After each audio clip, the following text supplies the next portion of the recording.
বন্ধুগণ নমস্কার। প্রথমে আপনাদের অনুরোধ করবো আপনারা আমার চ্যানেলটি সাবস্ক্রাইব করবেন। আমেরিকার রাজধানী শহর ওয়াশিংটন ডিসিতে এই গত 24 ঘন্টার মধ্যে একটা দুঃখজনক ঘটনা ঘটেছে। সেটা হচ্ছে যে একজন আততায়ী ওয়াশিংটন ডিসির যে ওয়েস্ট ভার্জিনিয়া আছে সেখানে দুজন ন্যাশনাল গার্ড, ওদের দেশের পুলিশ, সেই পুলিশকে ন্যাশনাল গার্ড অর্থাৎ যেটা কেন্দ্রীয় সরকারের পুলিশ, তার উপর গুলি চালিয়েছে এবং তাদেরকে খুব ক্রিটিক্যাল অবস্থায় হসপিটালে ভর্তি করা হয়েছে। প্রথমে শুরু ছিল, পরে কোনো খবর বলছে যে তারা নাকি মারা গেছে, কোনো খবর বলছে না তারা ক্রিটিক্যাল অবস্থায়, তাদের এখনও চিকিৎসা চলছে। এইরকম একটা কাণ্ড ওখানে হয়েছে। তো বিষয়টা হচ্ছে আমেরিকাতে এই গান কালচার এটা খুব পুরনো, এটা কোনো নতুন কিছু নয়। কারণ আমেরিকার সমস্ত মানুষের হাতেই বন্দুক দিয়ে দেওয়া হয়েছে। বাজারে যত্রতত্র মুড়ি মুড়কির মতো আমেরিকাতে বন্দুক বিক্রি হয়, ছোট বন্দুক থেকে শুরু করে অ্যাসাল্ট রাইফেল পর্যন্ত বিক্রি হয়। প্রত্যেকের ঘরেই বন্দুক আছে।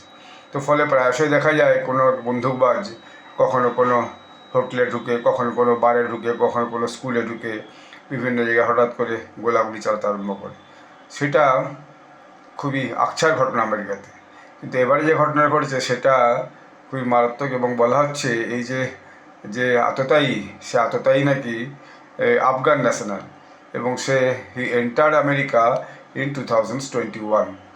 তার নামটামও জারি করে দিয়েছে এবং এরপরে সেখানে মানে 500,000 ওয়াশিংটন ডিসিতে যে ন্যাশনাল গার্ডের পুলিশ, তাকে হাজির করে দেওয়া হচ্ছে ওয়েস্ট ভার্জিনিয়াতে, যাতে করে ভবিষ্যতে আর এরকম কোনো ঘটনা আরেকটা না ঘটে immediately.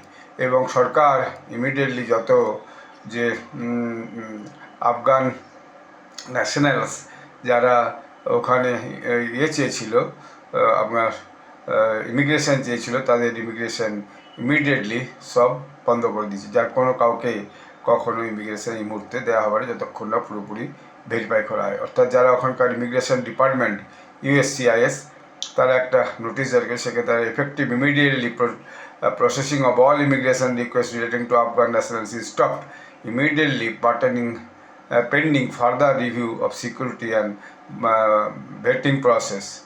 This protection and safety of our homeland and the American people remains our singular focus and mission. অর্থাৎ কোনোভাবেই এখন আফগান ন্যাশনালসকে আমেরিকাতে ঢুকতে হবে না। আসলে আমেরিকা যখন আফগানিস্তান ছেড়ে চলে যায় তখন এমনিতেও অনেকে ঢুকেছিল, আরও অনেকে তালিবানের ভয়ে ঢুকতে চায়, তো সেটা এখন বন্ধ করে দেওয়া হলো। ধন্যবাদ।